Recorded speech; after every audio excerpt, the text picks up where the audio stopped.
just wanna be okay. How can I pick up the pieces when everything breaks with every day? I'm getting older, I feel the weight upon my shoulders. I'm strong enough, I'll rise above. It's all gonna be okay. If I can be anything, I think I'm gonna be me. I know I gotta be me. Nowhere else I wanna go, no one else I'd rather be. I think I'm gonna be me. I think I'm gonna be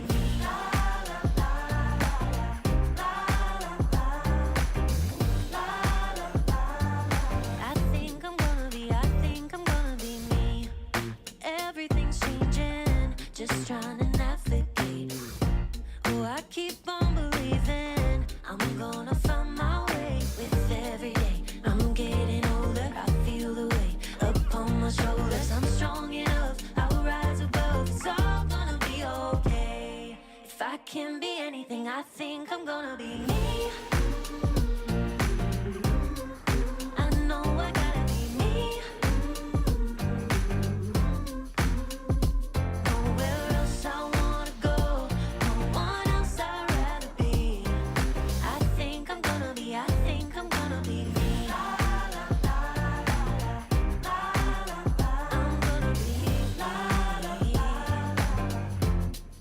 I think I'm gonna be me, me, me.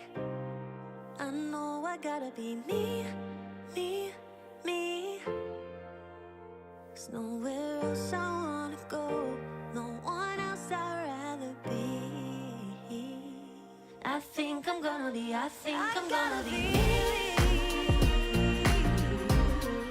I know I gotta be me, me, me. There's nowhere else I wanna go, no one else I'd rather be. I think I'm gonna be me. I think I'm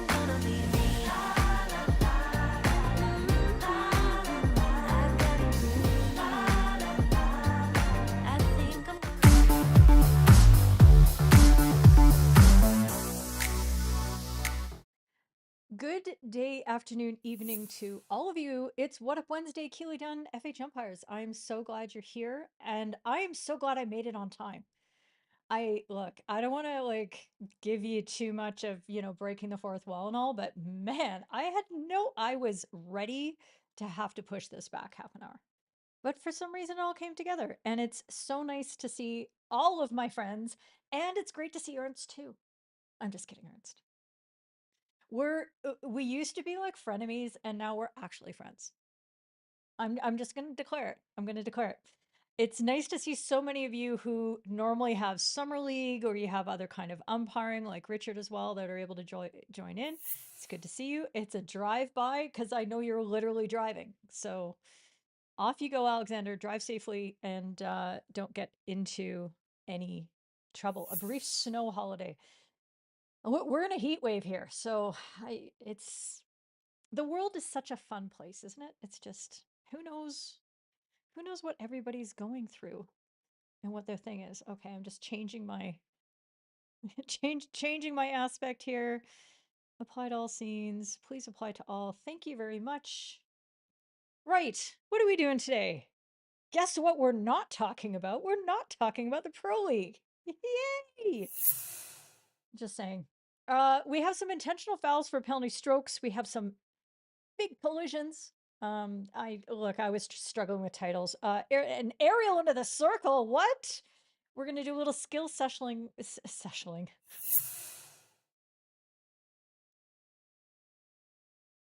A skill session on whistling, and just a little bit of news about Gabby Labate.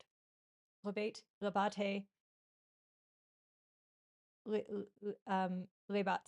Somebody who's Argentinian watching the show, please correct me. I can't believe I'm having this crisis. I thought I knew it was Labate, but now I'm doubting myself. So please correct me if I'm wrong. I'm on the soft side, and nobody ever says that about me, that I'm on the soft side. Let's see. That is that. How is, nope. That's going to be the wrong button. Let's try that. Is anybody else experiencing me on the soft side? The sound is popping in and out. Okay, let's see what's going on here. Chris microphone. I bet it's the wrong microphone that's going. Sure? No? Seems to be okay. Sound is fine. Video lagging. Y'all are just giving me all. I appreciate all the feedback though. Okay, I've just changed the microphone, removed the my frame rate is really slow since I adjusted my ratio. Interesting. Frame rate is okay. Maybe it had to catch up. What is going on? Something is lower. My current stream rate is lower than recommended.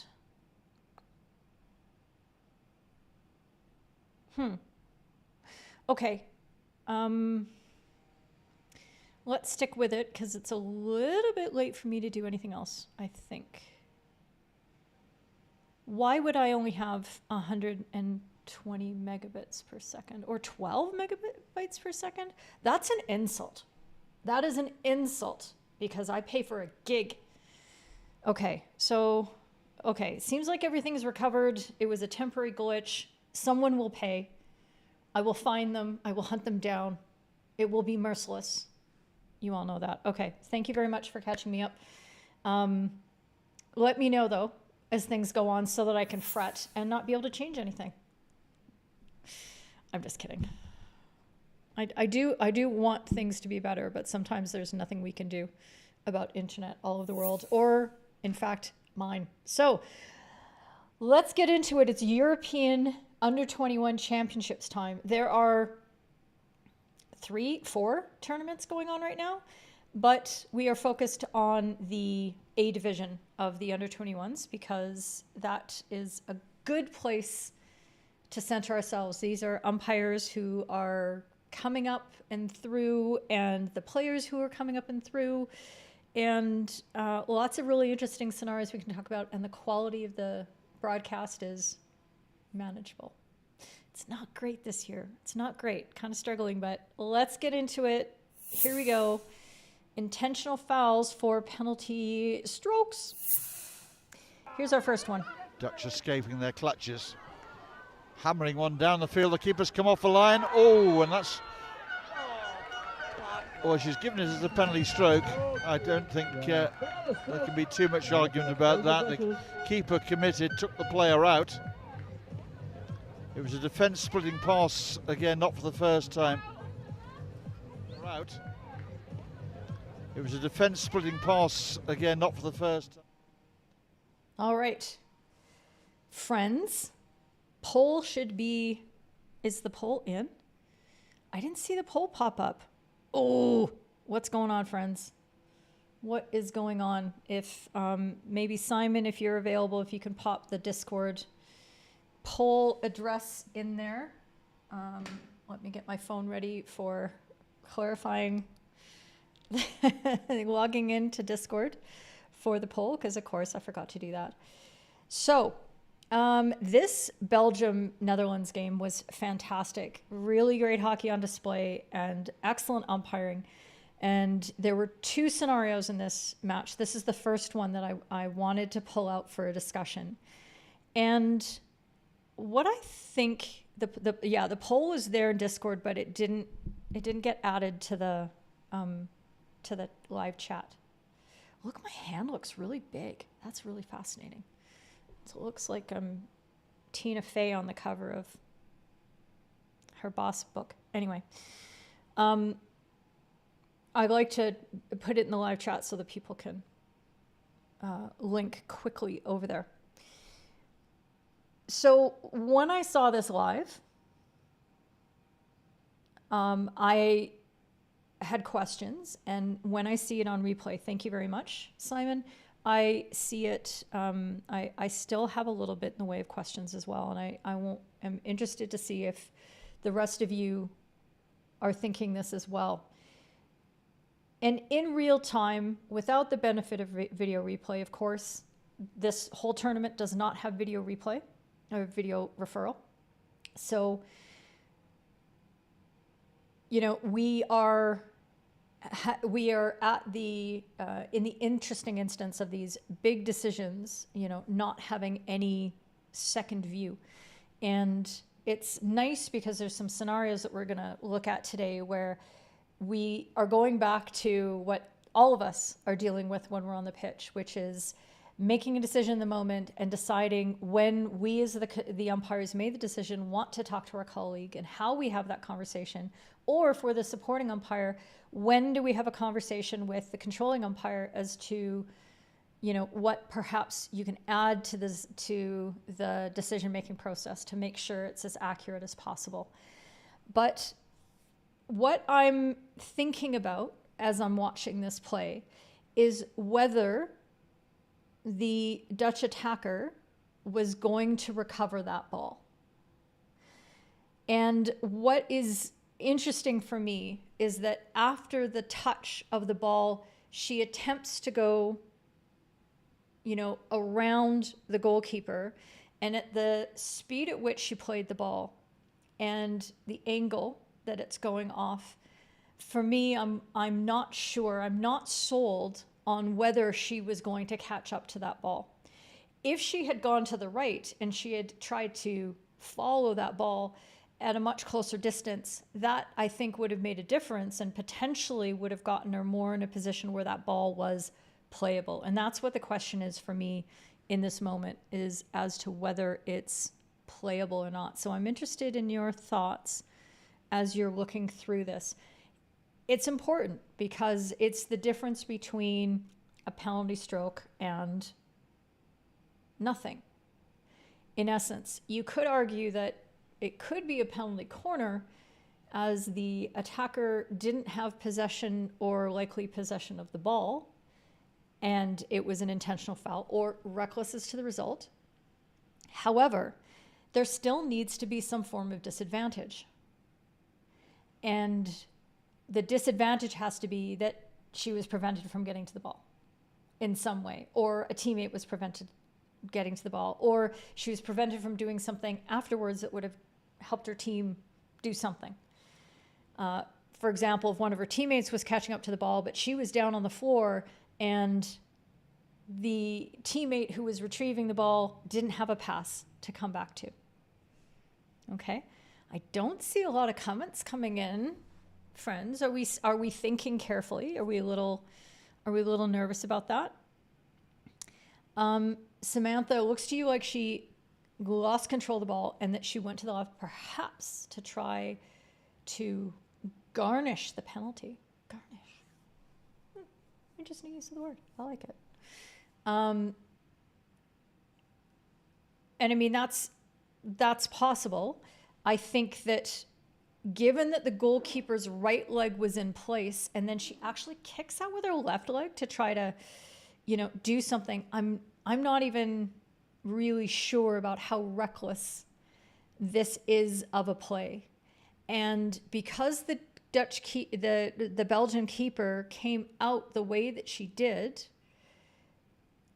I think that, you know, and this is not an aerial situation. This is purely about, you know, the ball is raised off the Dutch attacker to herself, essentially inside the circle. So the Belgian keeper is entitled to close and entitled to come to this.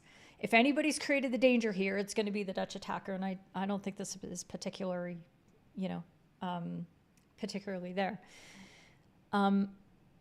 So why wouldn't it be a PC? Because there's no disadvantage, Alex. Because she wouldn't have gotten to the ball anyway. Just because there's a collision doesn't mean that. So you're assuming, first of all, that it's the Belgian goalkeeper's fault. And I'm not sure about that. You're also assuming that there is some disadvantage there. You don't just call penalty corners because something happens. You call penalty corners because that a penalty corner worthy opportunity was taken away from the team that was fouled. Okay, so it's got to be commensurate. It's got to be a reset of the scales of justice in that case. So for Stephen, you think it's play on because as it could just be a hockey thing. Okay, and For Urian, it looks that she'd played the ball, which was out of reach when she was fouled. Would this influence whether it's a card or not, though?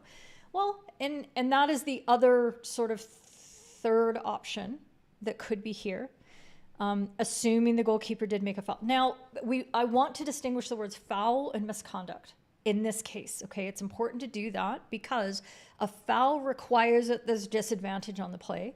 Misconduct is you just did something reckless or dangerous, or you did something that disrupted the progress of hockey, and it was bad. So if there is no foul, what we would be carding for is a form of misconduct, that she was recklessly causing danger. She was putting a player in danger, even though it didn't cause a foul. You play on, and whether that goes off, I don't know, I need to see it again, but whether the last touch is by the defender or the attacker, I think it's the attacker. So whether you go with the 15-meter and then you give a card to the goalkeeper for misconduct. So you have to feel very strongly that the goalkeeper did something that was dangerous and yet did not disadvantage the attacker in that situation. So I don't feel, it doesn't feel right to me in this case. For Richard, it looks like the goalkeeper had already planted a right foot and the attacker ran into that. Gecko Lab, she attempted and played the ball, and after that there was a foul. What foul? What was the foul? And I know I get really, I get on people because you're typing and I get to talk and I get to use all kinds of words, and I'm not confined by 200 characters or less.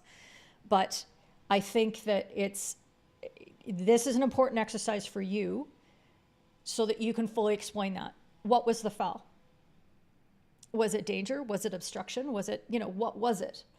And why? And then, so if you tell me that was an obstruction against the attacker because she was disadvantaged from being able to play the ball, I will argue with you that she wasn't disadvantaged from playing the ball because she wasn't going to catch it anyway. She had played it off to the right, and it was moving at a sufficient pace that she wasn't going to catch it. So that's the way that we try to process these things in a logical way. I don't know if I'm going to say your name, so I'm just going to say what your handle is. Athos Rach. No foul, no card for you. And Richard, just to note, the umpire's position very square to the play, so tough to see what happened, except for the attacker falling over. Being closer to the happy place would have helped. Yeah, potentially. The problem when you're square is that you don't see where the players are coming from. You can't see both of them in your periphery at the same time. So if the players are, let's see. The players are out here, you can't see both of them at the same time because your eyes can't split. So your focus should be, in this case, to focus on the goalkeeper, because the goalkeeper is the defender, is the tackler in this case. So you do want to shift your attention to them, and it's a lot easier to see what they do from behind. I think she's got a pretty clear view of what she needs to see, though, so I wouldn't really pick on that. I mean, it's just sort of fortunate. It was a long bomb aerial, all that kind of stuff, but the wideness is what I'm not, super happy with. Some of the umpires do a better job of being inside, and in this case, I think that, maybe that would have, I don't know. I don't think it would have impacted anything right here in this particular case. You don't have to say that you're a goalkeeper and that's why. I mean, I'm a defender and I don't excuse every decision I make because that is in favor of a defender by declaring, well, I might be biased. You're not biased. You're an umpire, Matt. Simon, you're not seeing a disadvantage to the attackers. Is it coming up? Come on. You're not seeing a disadvantage to the attackers by the goalie's action. The attackers created the disadvantage by not controlling the ball and playing it to a position that can be used. Play on. Okay. DJ Park, keeper did what keeper should do. Keeper did keeper things. Absolutely. And by the way, DJ. No, not that one. This one. Oops. This one. It sounded very loud to me. I hope that didn't bomb you guys out. welcome. I don't think I've said hi to you before, so welcome. Good to see you. Yes, she stayed on her side of the ball. Attacker takes a shot that's missing, then collides into the keeper who's set. No foul, no card. Yeah, and I think when you watch it in real time and you're not focused on what the goalkeeper is doing, it looks like just like bang.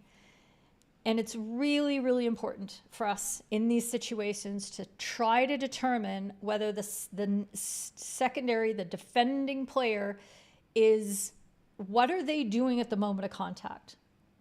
Are they set in front of the ball? Are they sticking out a stick, a leg, a foot, anything like that? Are they late to the party? The ball's already gone by, and the player is in hot pursuit of that ball, and then they take part of the player's body, for example. And just because this is an upright thing, you can liken it to a sliding goalkeeper. It's the same thing, really. And this is one of the things that I try to talk about with goalkeepers is that when they're down on the ground, they are expected to be there. So the way that we adjudicate their sliding tackles is different, far different from how we adjudicate a defender, a field defender, sliding down on the ground in a tackling position. But likewise, it's the same criterion for a goalkeeper who is supine or sliding and a goalkeeper who is standing on their feet. So that's something to say. Gecko, as a matter of fact, no, hang on. We're going to be a lot more careful about the way that we assign what is fact and what is not. The goalkeeper missed the ball as well via the dangerous move. I mean, the goalkeeper, yes, the goalkeeper missed the ball. The ball was played around her. Now, go back to what I was saying, and I want you to respond directly to whether the attacker would have gotten the ball but for that collision, and did the goalkeeper cause that collision? Okay? Words need to actually add up to logic. Okay? Think the DJ air horn at the volume is fine. Good, because it blew my ears out, so apparently I just had my volume up too high. Okay? So the key points here is, like I think Richard or Stephen, Richard mentioned about positioning. Are there different places from which it would help you to make this decision better? Focusing, but the biggest point is focusing on the defender here. Where are they moving to? What are they doing at the moment of contact, at the moment of the tackle? And tracking where the attacker has played the ball. And whether they actually would have been able to catch up with that. Those are the keys. Okay. Let's have a look at, I'm just going to get my phone out right now. I know what's going to happen here. I'm not going to pretend I'm better than this today, because I'm not. The fact that I'm even here, I think, is enough. Okay, let's see. 1, poll. See, look. Log in. Log in. Thank you. Don't be making me wait. And there we go. Okay, so the results are 6 folks are looking for a play on a 15-meter restart. 1 person wants a PC. PC plus card. Okay, so I'm struggling with that, Alex, because it's...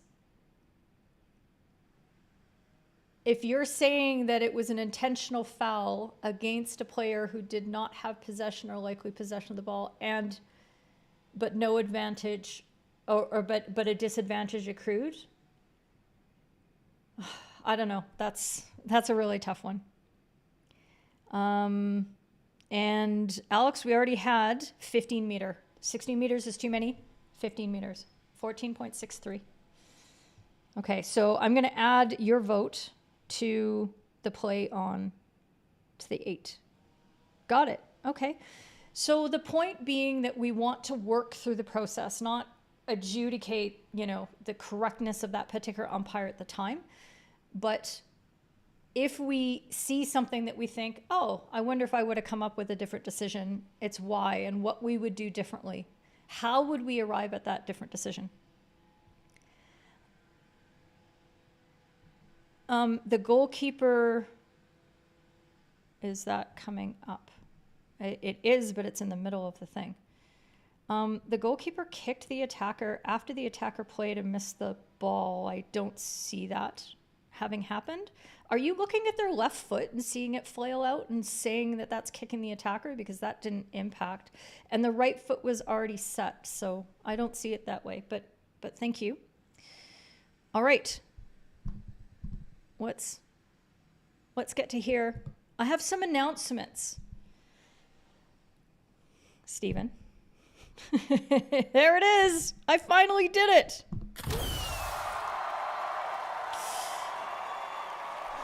I mentioned it last week. I probably mentioned it the week before, but I've actually got a picture of Viv on the screen. Viv joining the green third team.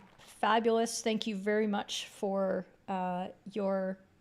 your contributions. I'm glad that you're stepping through, and I look forward to seeing you in lots more watch parties because it's fun.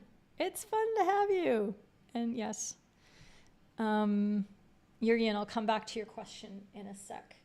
Okay, and yes, yay for Viv. Okay, but she's not the only new green team member. Oh no, hang on. Gotta get back to this. We also need to congratulate Sarah Harris.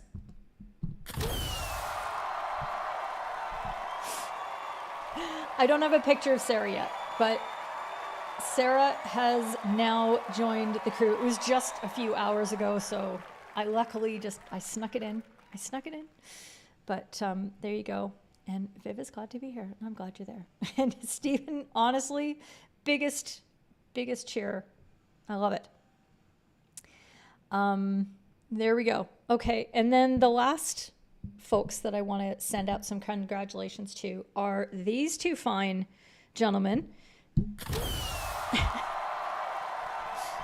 I'm struggling a bit with my stream deck today. That's what I was getting all mad at. But anyway, Alex and Taco, both, father and son duo, have both passed into the KNHB bio level where they are now umpire training candidates. I got the words wrong. But anyway, all they have to do is write an exam, and they're going to be national level umpires, KNHB, and they'll be able to have a blue jacket. And it's like a green jacket for the Masters, but it's even prettier. I want one of those blue jackets. They're really, really cute. Just saying. But congratulations to both of you. And yeah, and yay for the breeze. It's fabulous. Taco's been around for quite a while, and Alex, having just turned 16, has decided to devote himself to umpiring, and I have no doubt that he's going to make quick progress up the ranks. As tough as I am on him at times in comments and things like that, it's because I care. And I know he's tough, and he's welcome. Team Vree. I love it. Team Vree. That's good stuff. Okay. Let's get, I was going to address a couple of the last questions. There we go. Christopher. Chandra, Gecko watched the clip again. The goalkeeper had a left foot, the tripping foot planted. The right foot was attempting to touch the ball. I think I see what you mean. I saw it the opposite way, but there you go. And then there was a question about foul versus misconduct. Does foul mean the same thing as offense? Yes, Jurgen. That is correct. I hope that helps. Okay. Topic 2. Moving along. Big collisions. Ireland unable to make much of it, though. Wait. Stop, Keely Dunn. Stop. There was a 1B. Gosh. Blow your whistle and almost wish you hadn't. Intentional fouls inside the circle again. I was like, wait a clear. minute, I know I'm missing something. Now the Belgium's given the more drama here. Russell Donaldson there, the Irish umpire, in making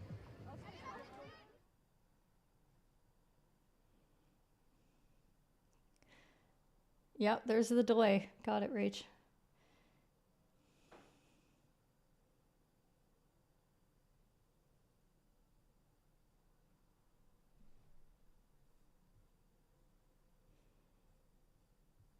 We got lots of links flying through.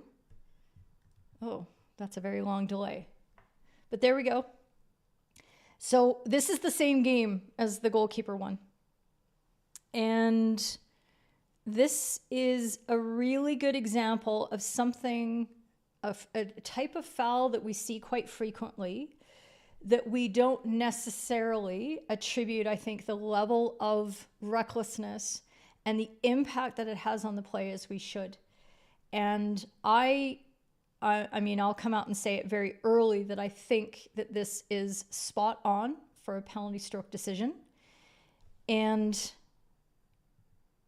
sorry, my edit is poor because I've got a whole bunch of black space at the end of this video, so I'll try to keep my eye on it.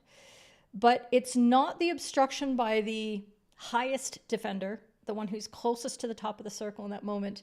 She gets herself caught up a little bit.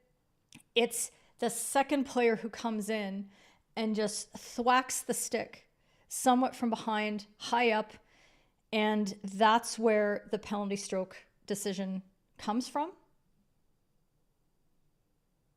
And it's right there, and it causes the attacker to lose the ball off the stick, and we might go, oh, sure, stick obstruction, that's a penalty corner.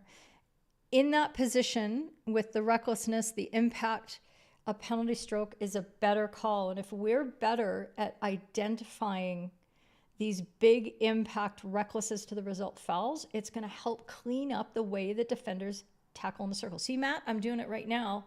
This is a defender, and I'm not sticking up for them just because I'm a defender. I'm saying, yeah, this absolutely, I don't get called for these enough.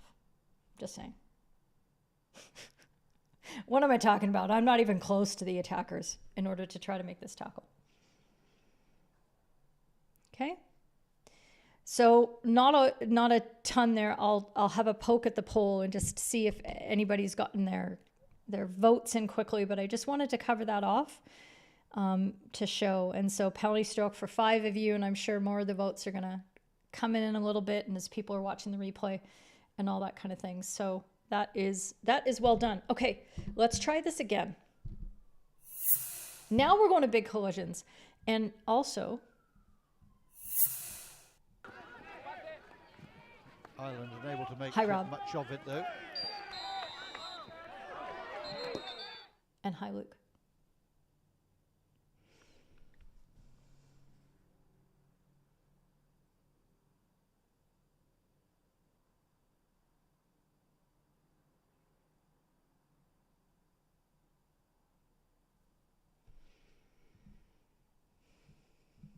And hi, Shane. Okay. This is a really tough one. And what I've smoothed out through the edit was that this was actually a coat hanger between the two umpires. And one of the important elements I want you to tease out of this is that this is a midfield, like literally in the middle of the field decision, which makes it a gray area of responsibility. And what you want to think about as best you can, and you need to have, some reps at this in order to be really good at doing this on the fly, is thinking about which one of us, of the two team members out there, is in the best position to see what can be happening here. Because if you are on the side of, if the play is flowing towards you, you're going to have the defender's body blocking you from seeing what happens with the ball. Okay? And then if you are if you are trailing the play, if you are the supporting umpire, you are going to have a good view of where the ball is in between those two players, a better view potentially. Okay? So this is a really, really tough one. But what I'm going to try to isolate here, the frame rates are really, really bad. I mean, it's really difficult here. And as we're coming in, what I want you to see is that, yes, the defender goes down low. So you're going to focus on the defender, just like we did, just like I talk about over and over again. We're going to isolate our attention. We're going to really hone in on that defender.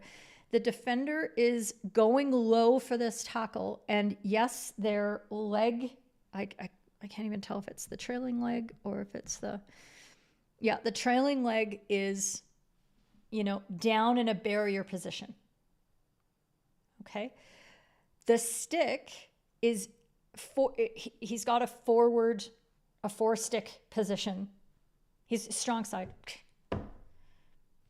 First time watching hockey, friends. So he's got strong side stick.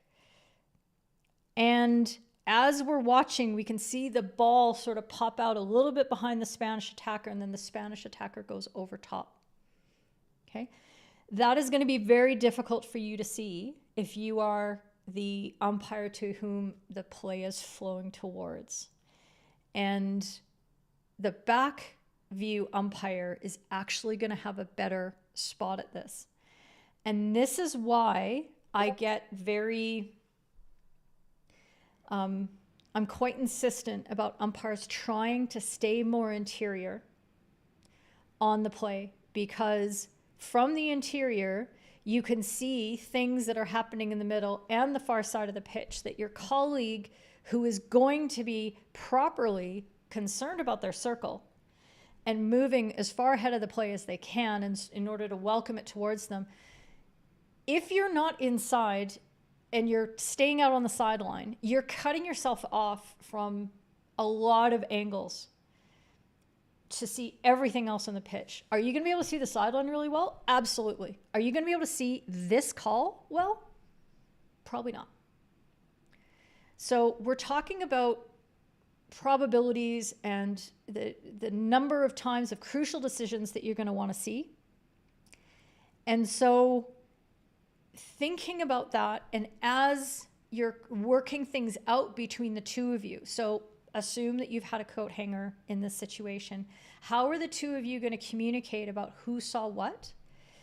And knowing that as the controlling umpire, well, I think I might have seen this thing, but I actually couldn't see where the ball was. I need to trust my colleague on this one. Then that's where you should go. And these situations in the middle of the park are really, really tricky to see, but I'm interested in hearing what you all think. Stephen, let's fix this. Your initial gut feel is a free hit defense, as the red player has obstructed after the tackle. You're happy with the stick, and no misconduct, no card. Yeah, that's the way I saw it, and one of the umpires saw it that way in that particular case, which is perfectly reasonable. It's tricky because when defenders go low, our antennae go up. We're like, oh, this is going to be a trouble. This is going to be something bad could happen here. And that's an absolutely appropriate warning sign to pick up. But we can't assume that just because they've gone down low that they've actually used their body as a long barrier. They have to actually be blocking the space through which the ball should be going. They actually have to block the ball with their body in order for the long barrier to apply. But if they've gone down low and it's their stick that takes the ball and they haven't put their body in a place that's blocking the attacker from continuing with the ball, if they get the ball, that's a good tackle. That's a good legal tackle. And the attacker has the responsibility to be dribbling around and getting around the player in these moments. Simon, the white defender runs across the line that red is taking and goes low, free hit, attack, and a card. Yeah, I do not agree with that. And I think what you have to understand is okay, let's parse this out. Sorry. Bad start to that sentence. let's go back to watching the defender and whether they come in late or do they get there in time. Do they get there in time? They are entitled to try to tackle.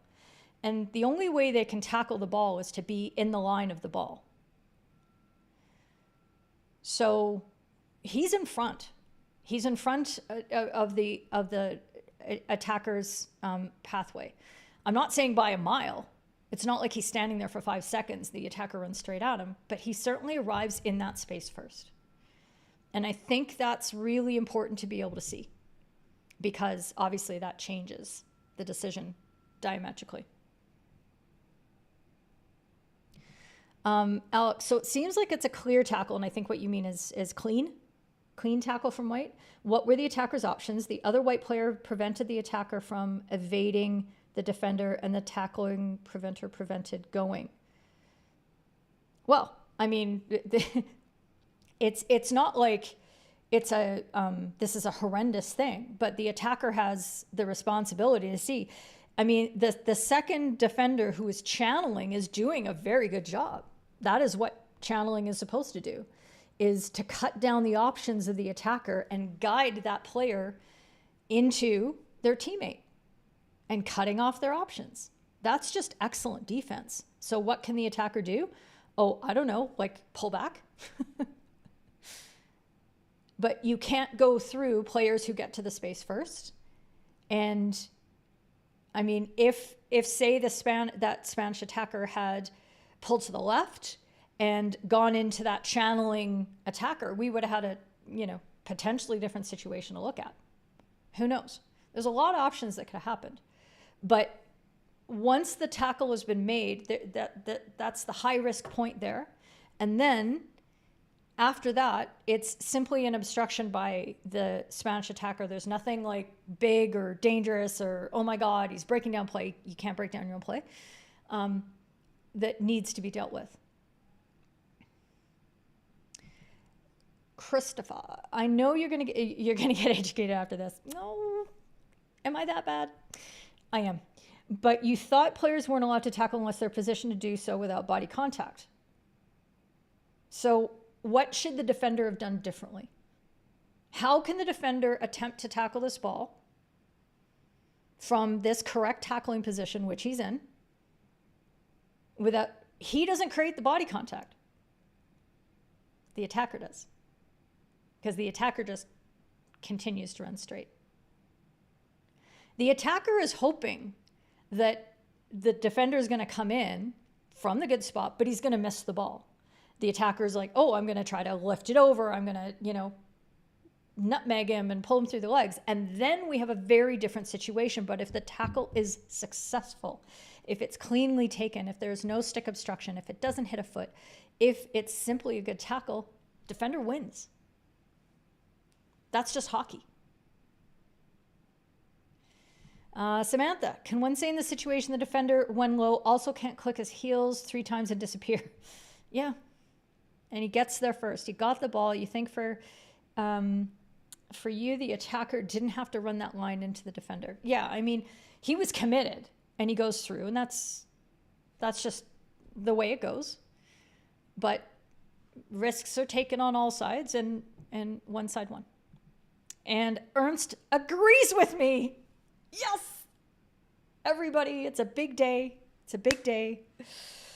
There you go. Christopher, you wouldn't have given a card because it wasn't reckless, but previously you would have given the free hit attack. Totally fine. And that's what we're here to engage in this dialogue with each other. That's why we're learning, because we're going to process this. But I really do want to guide everybody to, what I think is a better consensus. If you see something that I haven't seen, I mean, I was concerned when I'm watching this that, oh, where exactly was the stick? It is tough to see. So if I have misseen this because of the frame rates and how blurry it is, I applied some sharpening to the video to try to make it, more clear. But you can only, it's a sow's ear and a purse and a lipstick and a pig and all these things. Everything has to do with pigs. Anyway, there's only so much you can do with the video. Unfortunately, you must leave to eat. Well, then you must go. Thank you. Defender moves into the line to make the tackle. Attacker loses control as the defender makes the clean tackle. Yeah, there you go. Look, to be fair, DJ, the red team screams for all the fouls. So, it doesn't matter what the call was. They will scream for all the fouls. Alistair, hi. Hi. It's like, it's so stupid, but I'm still going to ring the bell. Ring the horn. Alistair, anyway, sorry. Attacker is looking at the ball and not a continued forward run. Defender position well, took the ball with the stick. Attacker caused the collision for you to dance. That's a good summary. I like that. I agree. Okay, let's have a look at the poll. And there's a 2B. Don't let me forget. 2A, big collision. Free hit defense for 11 of you. 1 of you want a free hit attack and a card. All right. That's a pretty good consensus. So when we're going through these discussions, completely fine that you take your early vote and you exercise your muscle and you try to, just like you would on the pitch, you make your call. And the most constructive way that we can continue these discussions is when you start hearing a different viewpoint, having the neuroplasticity and the humility and all those things to hear the different things and to challenge yourself. So it's one thing for me to say it, but I want you to just take the words and pretend that they came out of your own mouth and challenge yourself. What would I need to see in order for that to be true? What are the facts that back that up?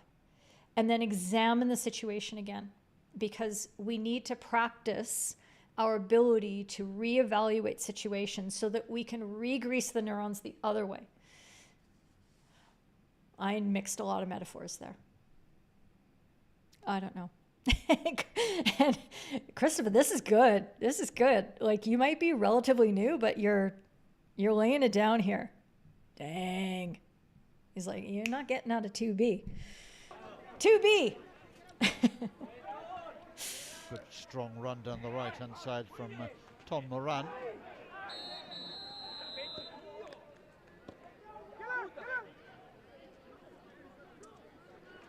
The Spanish player picking up a yellow card.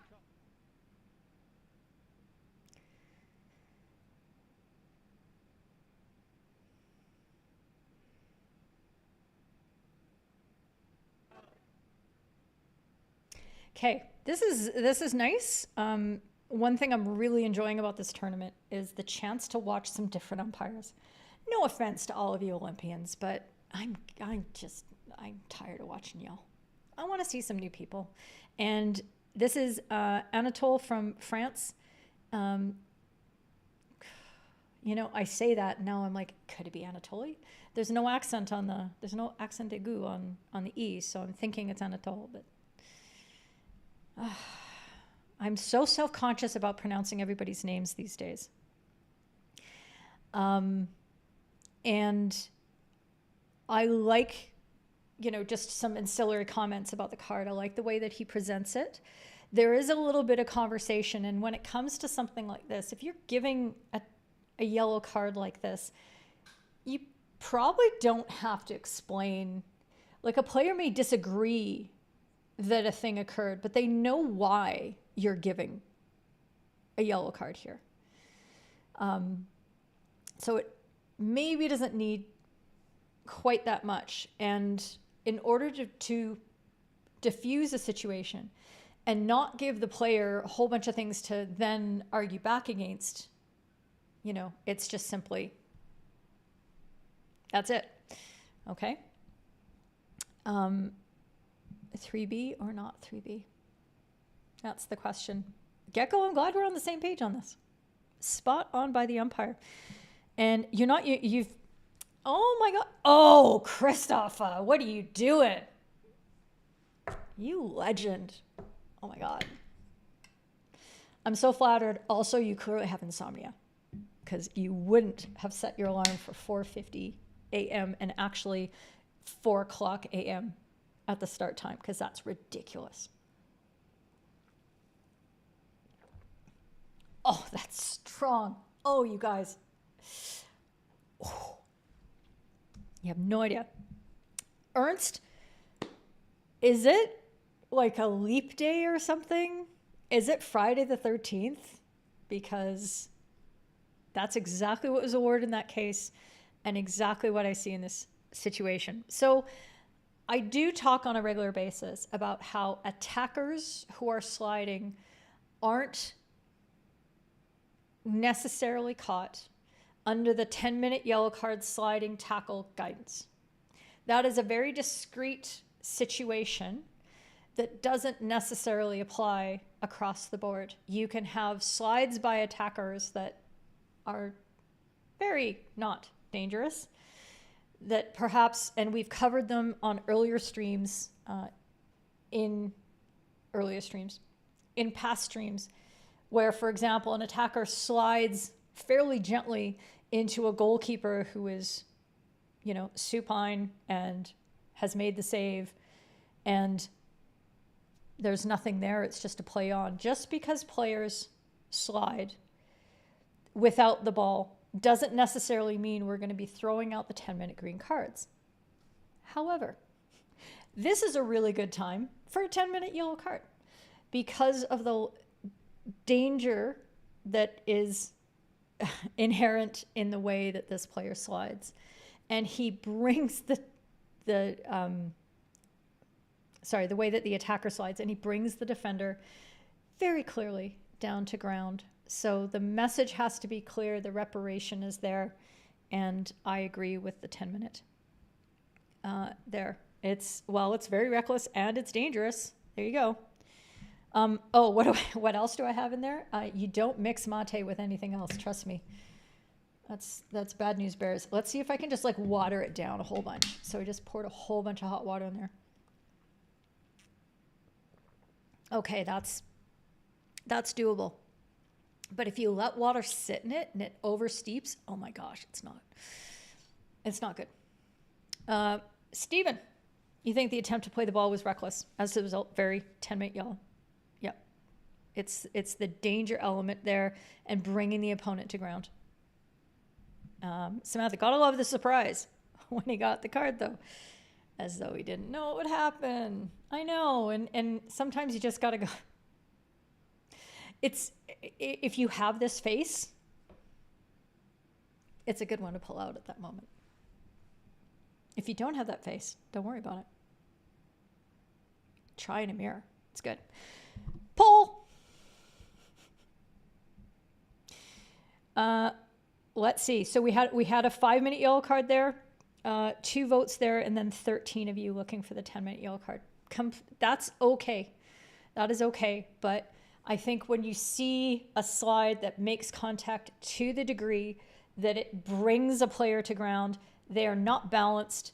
They are not expecting it. And in a sense, one of the things that makes this so dangerous, let me just go back to it because I think it's good, is that the defender has just picked up the ball.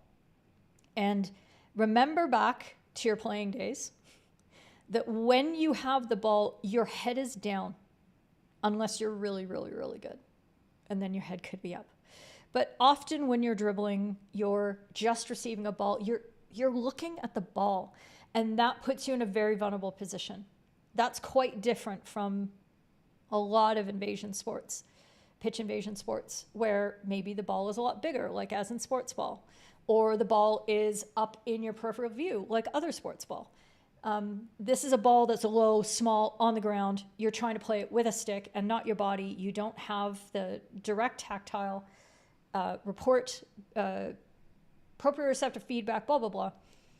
And that's why it's so dangerous. That's why the sliding tackle guidance is the way it is because you're in such a vulnerable position.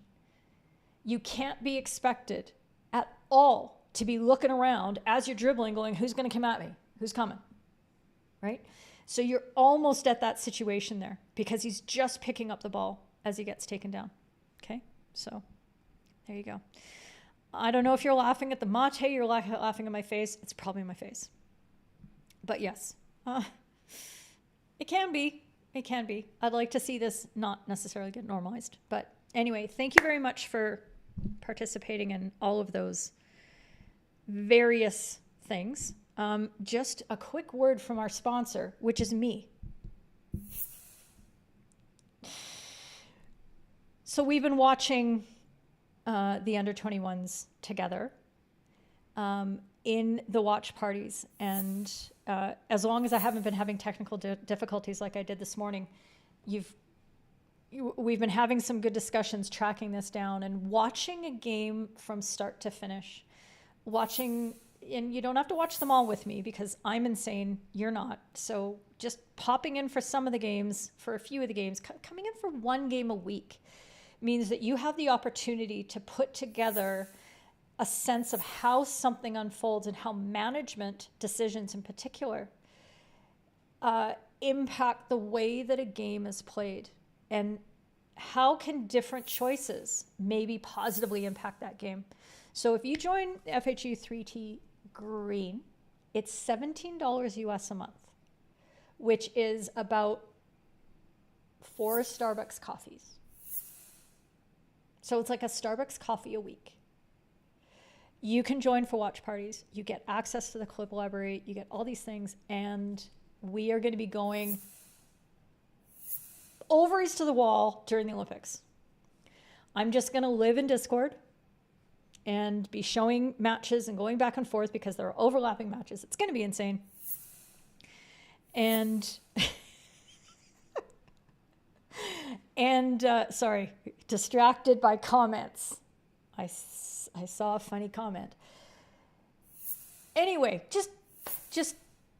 I would love to see you in there. It's going to be a great experience, and also it's a moderate investment in you helping me to be able to continue to provide all of this free content out into the world. This is really important to me, to be able to do these live streams and to share it out to a whole bunch of people who don't necessarily comment on the streams or anything like that, but people around the world who I can expand and embrace and try to bring everybody onto the same page. It's so important to me, and you help me do that when you are a member of the third team. So have a gander, have a think, come into the Discord, and we can talk more about that. And was there anything else that I needed to talk about? I can't remember. No, we're just going to leave it there. That's good stuff. Okay. Simon, it sounds like it says F hockey. Look, not my job. Yeah, I look, there are a few of you that I would exempt from the saneness, and you know who you are. You know. There you go. Watching the streams is great fun, especially when you join in and find out Keely is there by herself. Yeah. So, I have in the past just talked to myself as though I had a whole bunch of people in there. Some of the matches are at bad times, and I'm like, I really just want to watch it, so I'm going to run the watch party anyway, even though I know not a lot of people are going to come in. And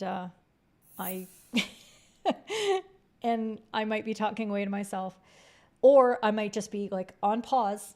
I'm paused and I'm just waiting for somebody, and then I'm like, hi, best friend. And then there are times where there's 10, 12, 15 people in the watch parties, and it's really great. And you can come in. You don't have to turn on your camera at all. I don't turn on my camera because, look, I don't always look this good. Okay? I'm just saying. This takes work. So I will leave myself off camera so that you're focused on the game, but you can turn on your audio and we can have a conversation. Within reason, of course. You know, if you want to ask me about, say, my upcoming travels, I'm probably going to say, let's talk about that another time. But in the watch parties, we can talk about everything like that. And Kath, hi, glad you're here. And when I forget the mute button, I'm just talking to myself, because that sometimes happens. Okay. Marquee clip, Ariel into the circle. The one you've all been waiting for. I know you're out there, friends. Acknowledge the fact. still felt he needed to have a word.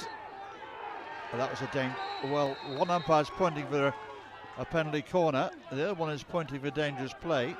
It was, for my money, that was clearly dangerous. Clearly dangerous. I buried the The lead. two umpires are going to consult about this one here.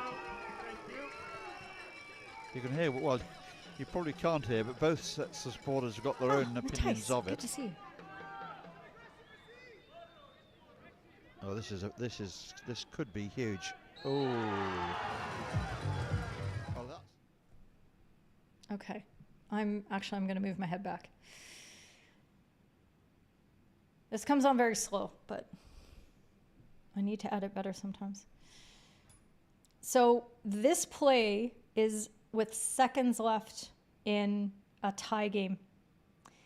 And so every call is a big call. But this is another one of those big calls, of all the big calls.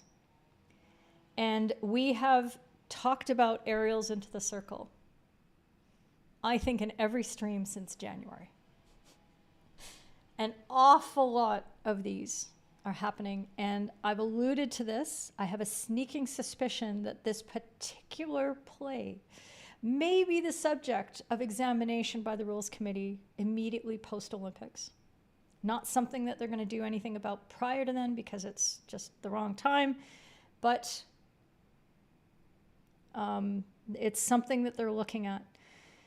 One of the arguments that I've put forth, and this was backed up by the conversations I've had with a number of people, including on the live stream about aerials into the circle, specifically with Ernst, who might still be here, and maybe he's gone to bed. I don't know.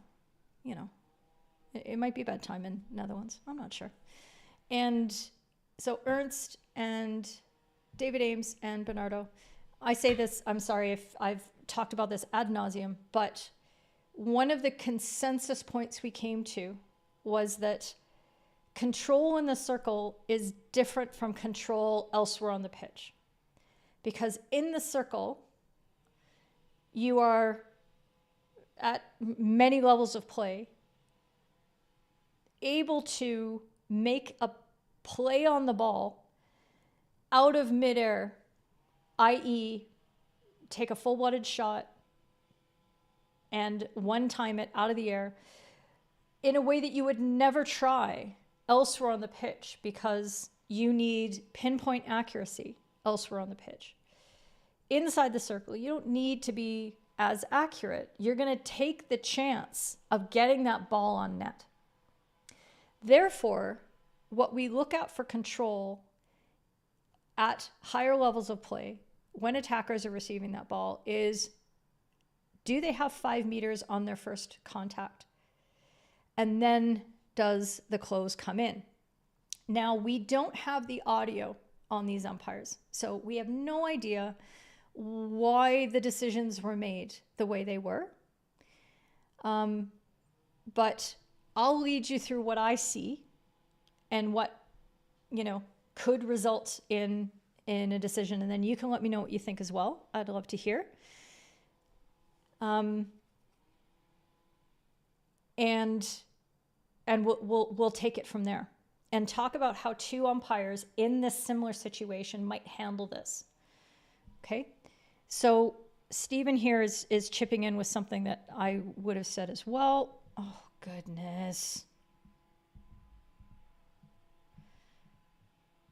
Happy with defenders being 5 meters on phase 1. Think control was pretty much gained at that point. It's on the ground first time immediately.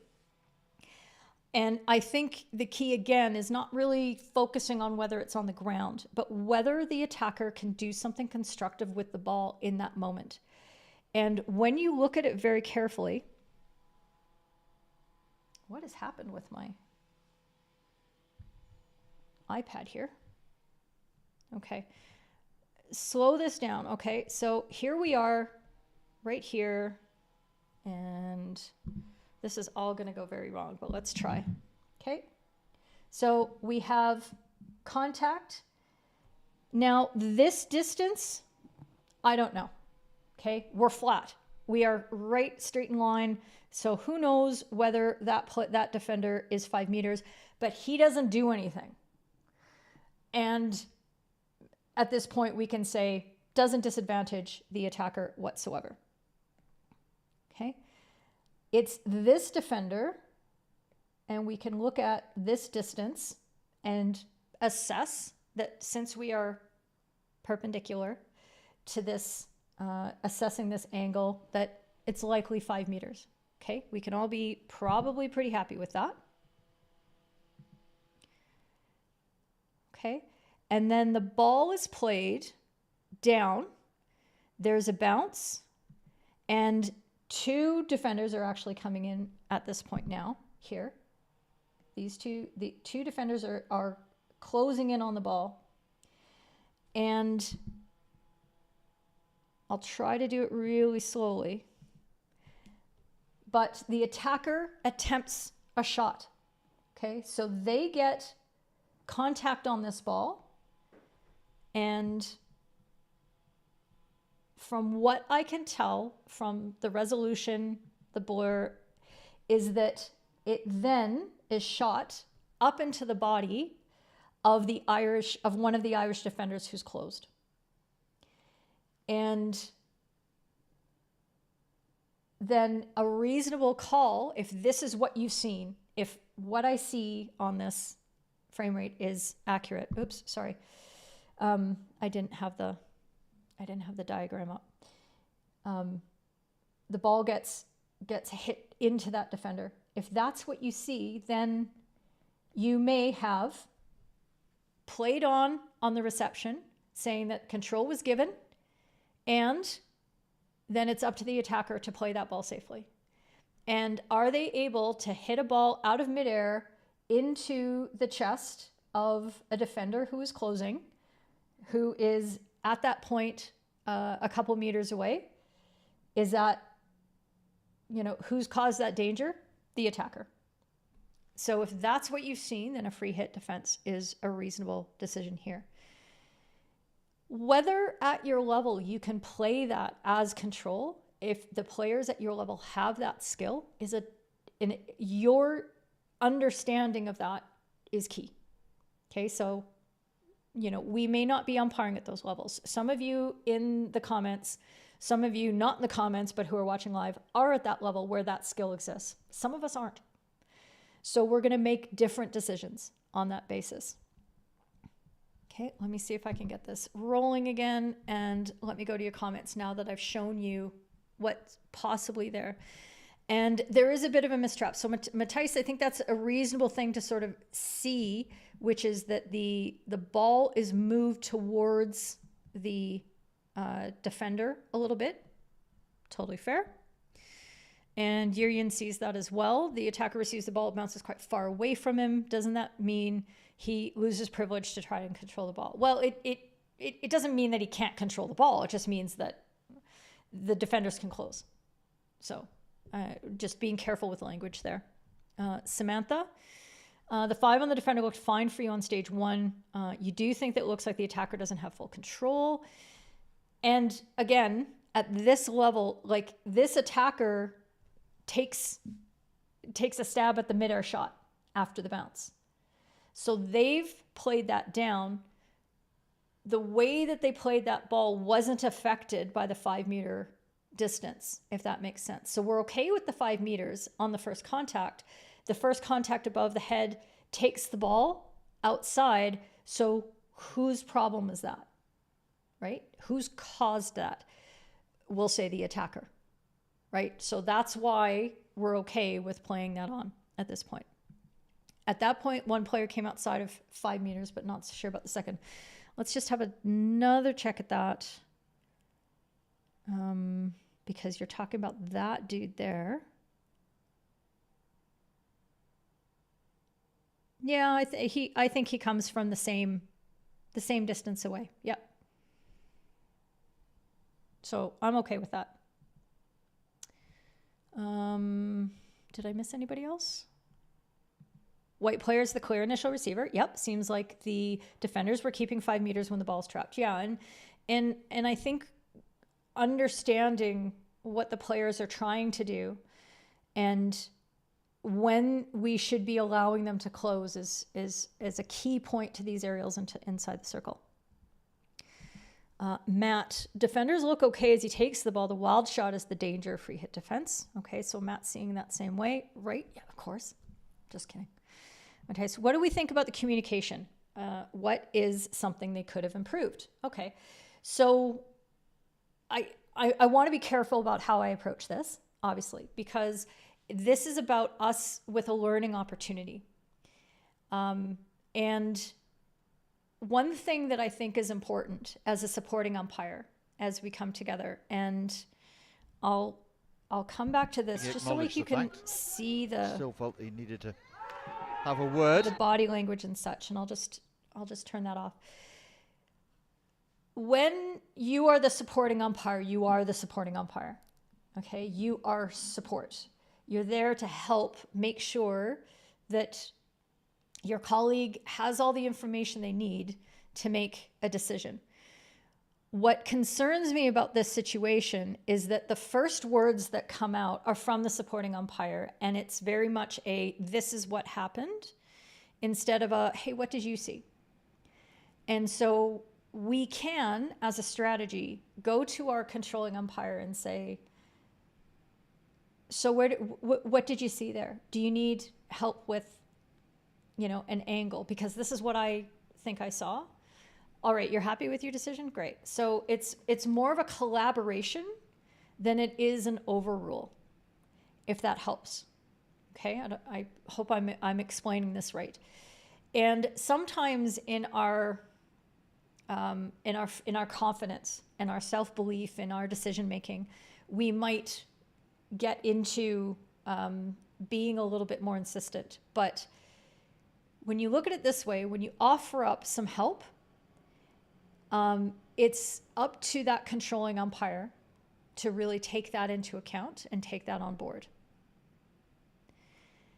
The other thing that concerns me is that actually at this time, both whistles blew.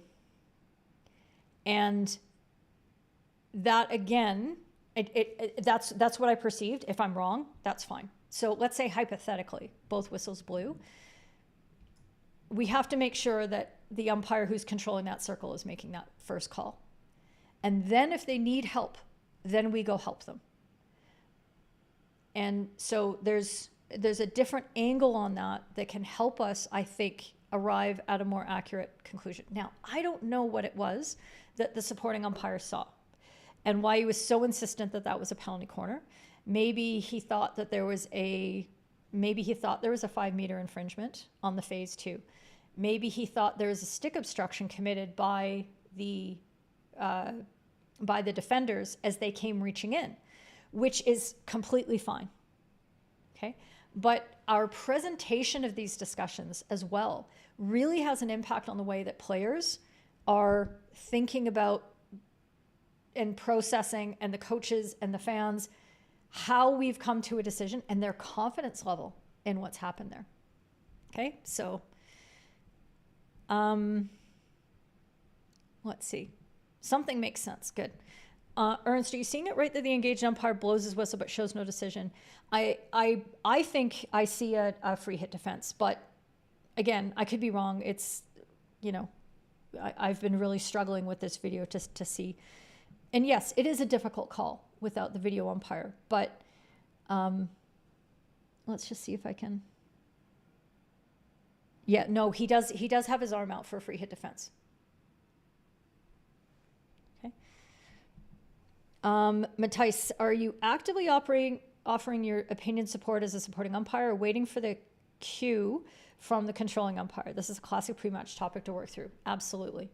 Very important to talk about that. And I am of the view that I am there. If we have radios, I might be saying, do you want to talk?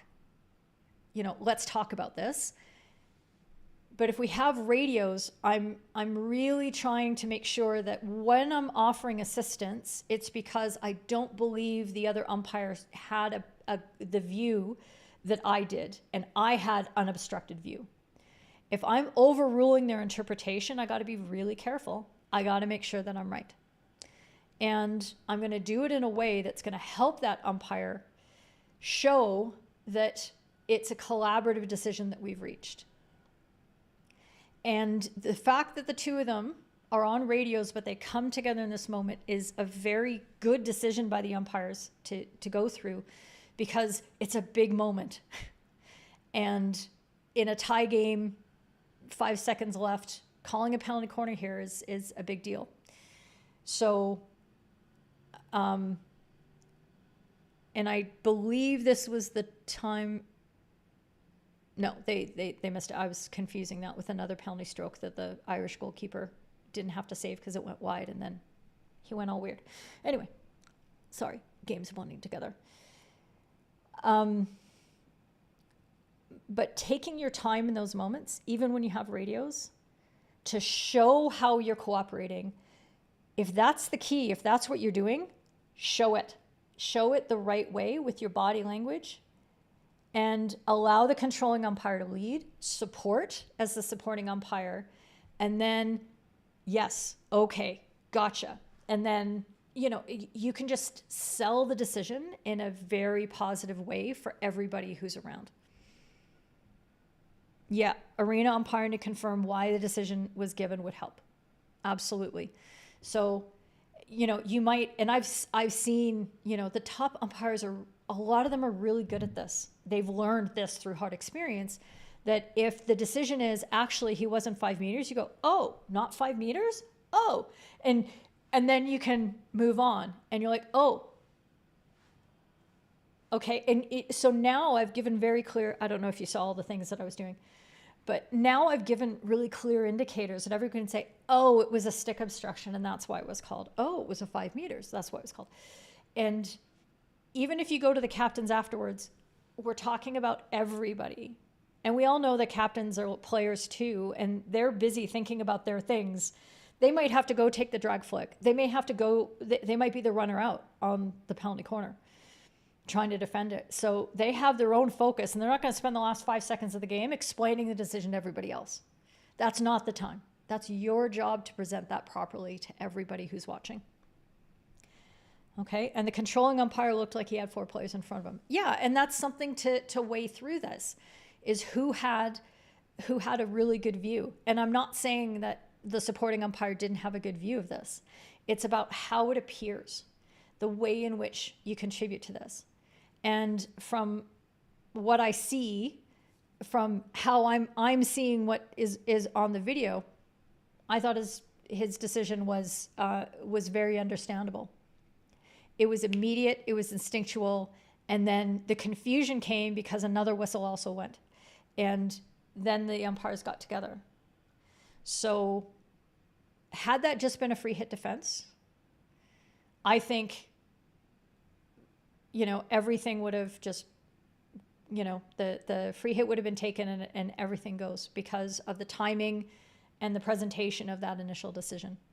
You know, there's the possibility there. So just weighing all those things out, these are things that we can take as lessons into our future decisions in close to end of game moments, in close games.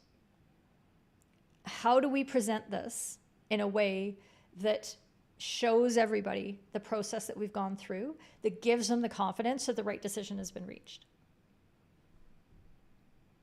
And all off camera. I don't know what all happened off camera, but okay. So poll, time for poll, time for poll. Let's see what we're at. Free hit defense for 12 of you and 1 of you for a penalty corner. And that's completely fair.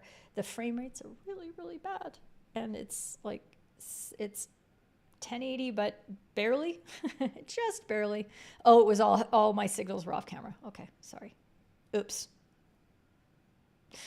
Because I'm seeing myself on a confidence monitor like big, and then you've only got me in a little disc. So anyway, good stuff. Okay, where are we at with time? What? How is it 1:20? I don't understand. Oh, I've turned off all the volume. Oh, I have it. There it is. here's our skill session. We're going to talk about whistling.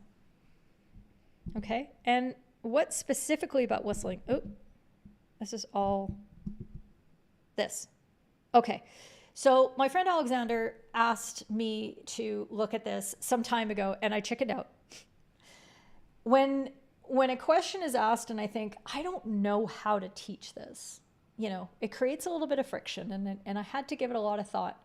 And I still don't know if I've got the ability right now in a skill session to talk about the duration of whistles, the number of blasts that you want to give, and that sort of thing throughout a game. But I thought I would start a conversation and get y'all's feedback as to whether what you think I could do. My instinct as somebody who deals with video a lot is that I should be clipping a ton of video of all these different techniques to blow your whistle. And I don't mean how you make the sound, how you actually use your mouth, your tongue, your lips to, and your diaphragm, your air to make a sound, but what pattern of sounds you make and why, to make clips of that.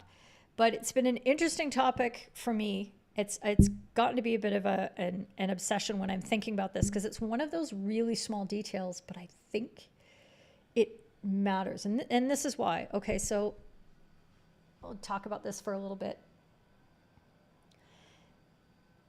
When we think about the ways in which we communicate with the players, our whistle is the primary mode.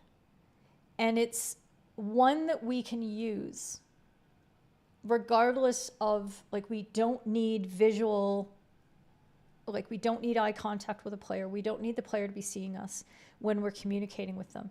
It's like a subconscious message almost that we can send. And if we adhere to commonly accepted patterns, we can help players to not have to focus on us and just go about doing the hockey, because they understand what those sounds mean almost instinctually. They've had so many reps of knowing what a single blast is, what a double blast is, what a long blast is, what a long and a long blast means. They know what those things mean without even seeing what we do. I know that when I'm watching hockey, I don't have to actually see the play to know what the umpire is about to do. If I have a vague idea as to where they are on the pitch, I'm like, oh, yeah, that's a free hit just outside the 23, and it's going to be a card. And people are like, wow, no, it's just because I've had enough reps. And that's the experience you want to create for the players, because you want them to be able to play without you being the focus. They got enough on their plate, right? This is the best way we can be of service and the best way we can communicate. So when I come back to, this is what I did in order to try to figure out whistle pattern stuff. I thought about this as a form of Rachel knows what I'm about to say, a form of Morse code, but it's the whistle code. And I would like to know, as I go through this, what have I missed? Are there any patterns that I've missed? But this is what I see.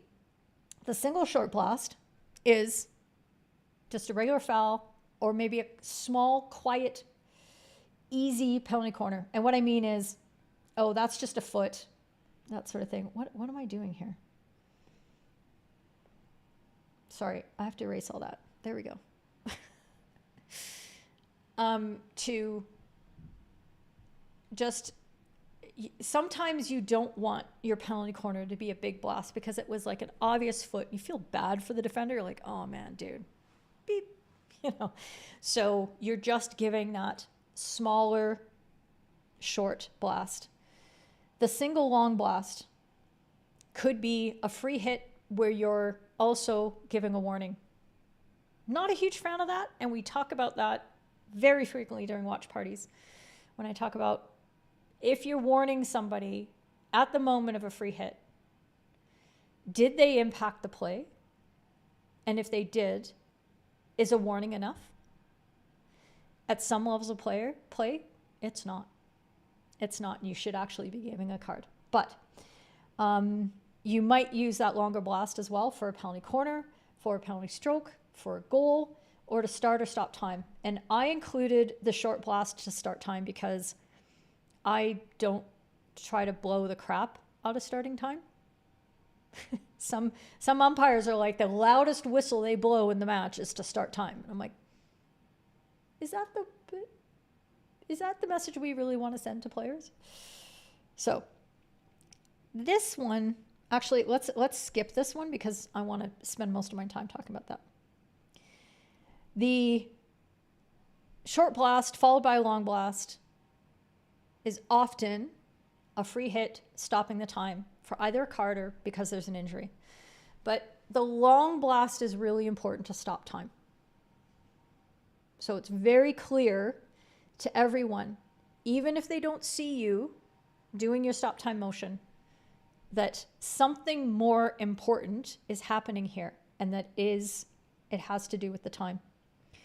You might be using a long blast for a penalty corner that is stopping time for a card and injury. And you'll notice that I don't put the penalty stroke there because a penalty stroke stops time anyway. So you don't need to double long blast a penalty stroke that you're also adding a card to. Okay. This little pattern I will skip as well because we'll talk about that in a sec.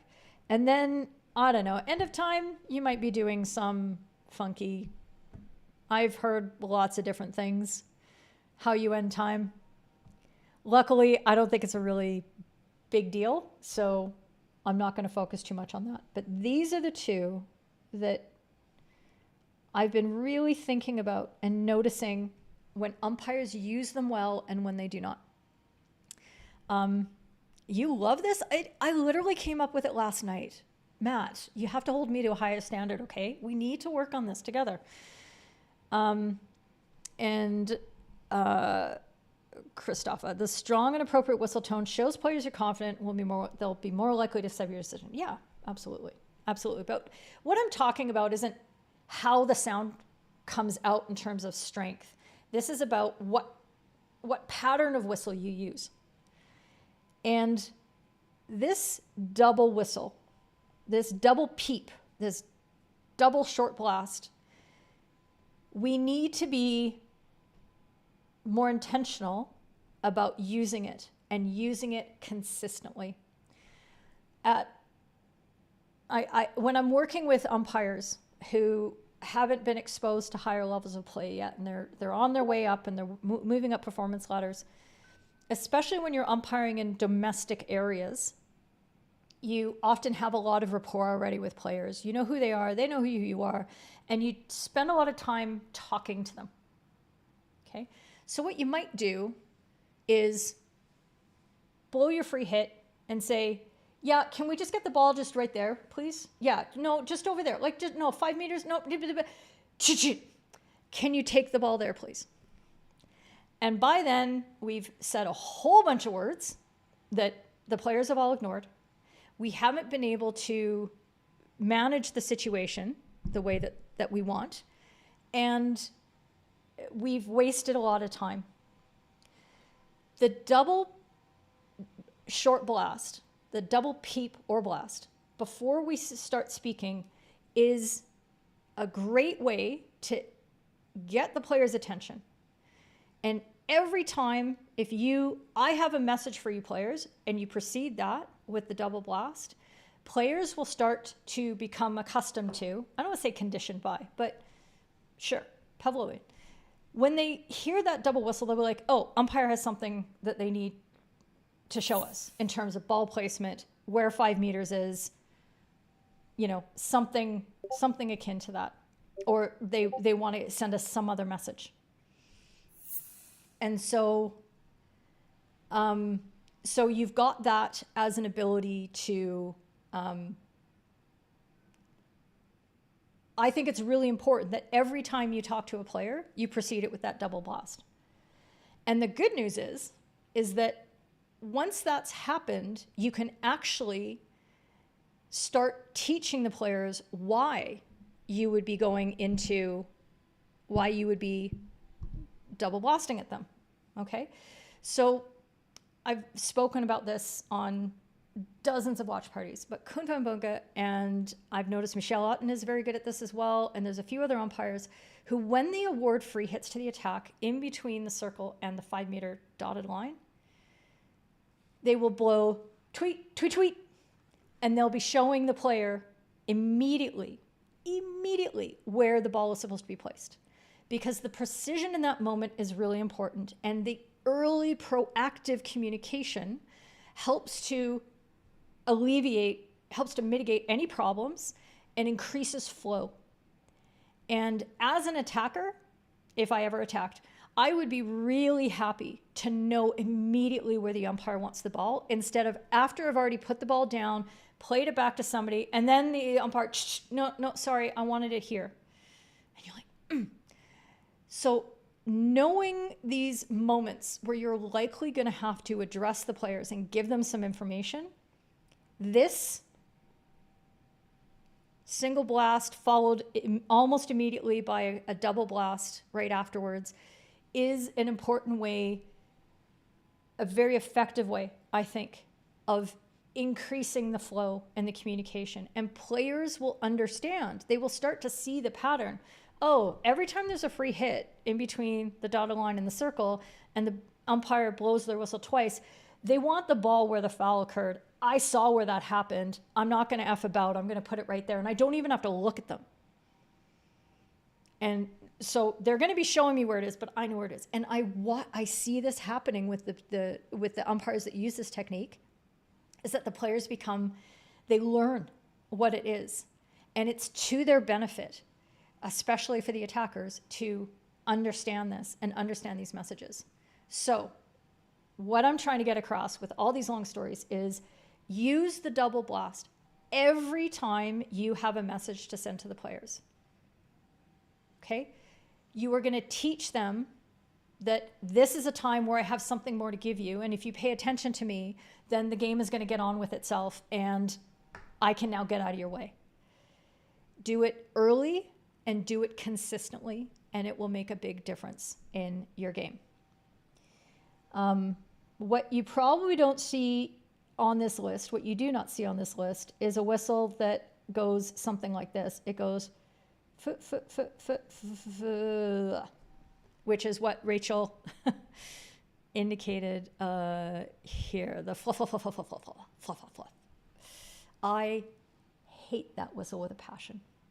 Okay, and being a misophonic, obviously part of my personal affront to this sound is a little bit just oriented in the audio, but there is no need to blow your whistle repeatedly and then to trail it off into something wimpy and sad afterwards, when you can just double peep with not necessarily anger, definitely not anger, but just with expediency, firmness, authority. Just right here, please. Anything else imparts a different emotion and gives the players an impression that you're not taking what's happening very seriously. And that's one of the reasons that I wanted to sort of codify this, or take a stab at it, see if it works. Can we codify this? Is there a place for any other whistle? Basically, is the question that I'm asking. Is there anything that I've missed? Obviously, when you move from different levels and when you go for a long blast and a loud blast and the duration of that blast, there's a lot of artistry and a lot of, subjectivity as to when you're going to do that. And that's where I think videos come in, but maybe that's a start. Okay, let's see what you've got. You love this, and I can link it with clipped examples. Okay, thank you. Taco, why 3 long blasts for the end of a quarter? I don't. I only do 2 for the end of a quarter. Honestly, this doesn't matter. It doesn't matter. I didn't want that to be the focus, because umpires have different styles as to how that's going. Okay, Pavlov's players. Okay, I'm thinking about this from the standpoint of how can we be most efficient in communicating to players that they can get the information that they need and nothing else. Like, we're not trying to speak more words to them and have long conversations with them. Like, we are trying to get out of their way so they can play hockey. But we have important information to give them at times. And the more effectively and quickly we can get that information through, the better the game's going to be. So let's do that thing, basically. Yeah, it's been a killer. Yeah. Okay. So that's a start. But let me know what you think. Come into the Discord server and give me some feedback. Maybe you're like me and you'll be lying awake at 4:45 in the morning. Maybe you're Christoph and you haven't had enough sleep, and you're laying awake and you're like, she missed this thing. And I don't know what it will be, but you let me know. I'd like to hear about that, because this is something that I haven't addressed, and it might be something that goes into a course, a mini course on presentation and whistling and signals and body language communication. Ooh, now we get into a big communication skills thing, which is a course that I wanted to build. But it's a big area. It's a big area. Ideas. Come back to me on that. But Matt's already going to run with it. So there you go. The whistle code. Okay. And yes, please, if you liked that, if you got any value out of that, please do give me a like and a subscribe. It sends YouTube the message that I'm doing some good stuff here. And people like you would like this stuff. So you make it easier for other umpires to find this. So go out on a ledge and just proclaim your likeness. Like it. And what you're doing is, it's not for me.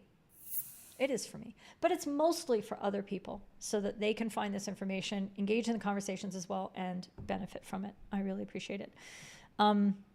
Let's see. Christopher, you like the long, loud blow for the start of the game to get the players excited to play. If your whistle is what's needed to get players excited to play, there's something wrong. That's how I feel. So I blow a whistle that's distinctive enough from just a standard free. Like, again, this is a shade of gray. This is a nuance, but I'm not there to hype the players. I'm there to start the game. That's what I think. Interesting, though. I'll give it some thought. The next time I'm out on the pitch, I'll be like, okay, do I want to blow the snot out of this starting whistle or not? I'm probably going to say no. I appreciate you all being here. I look forward to seeing you in the Discord. Join the FHU3 team, and you can hang out lots with me, like daily, because I'm there all the time. And we will be back for another What Up Wednesday next week. We'll wrap up the under 21s.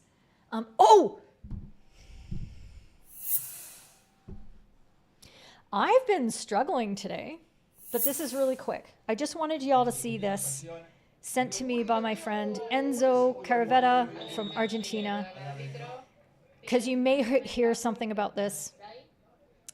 This is Gabriel Labate from Argentina as well. And what Enzo wanted me to know is that he's okay. Gabby's going off to the Olympics. So I've talked a lot about players in the watch party. I've been talking about how players are playing differently because they're concerned that they're heading off to Paris and all that kind of stuff. But we don't think a lot about umpires and in their preparation and their lead up to the Olympics, how they go ahead and how they're getting ready for this. So the important thing to take out of this is that Gabby's okay. He had a CT scan. Everything's okay. I really appreciate Enzo sharing this so that we could all know. But, you know, spare thought that this is a really big moment in umpires' careers, and that, you know, everybody's looking out for themselves and making sure that their preparation is on point. They've been thinking about injury prevention. They've been getting their sleep. They've been doing their nutrition. They've been doing all those things in order to make sure that they have their best performances in Paris. So all the best, Gabby. I'm excited to watch you in the games. I'm excited to watch everybody in the games. And that will be obviously starting on July 27th in the server. Many, many watch parties living there and breathing there. And it's going to be a it's going to be a good time. It's going to be chaos, but it's going to be a good time. So next week will be the last What Up Wednesday that is live out there, because I believe after that we will be into Olympic territory. Is my math right? I don't know. And those watch parties, or sorry, those streams, my wrap-ups of Olympic action will be happening inside the Discord. Okay, so just keep that in mind as we're going forward, and I'll talk more about that later. Okay, thanks very much. Sorry, I'm just all over the place. I've been thinking about whistle code, and it's got my mind all confused. Thanks for bearing with me, and thanks for reminding me to make sure I don't miss 3B. And we'll see you in the Discord. Have a great day. Bye.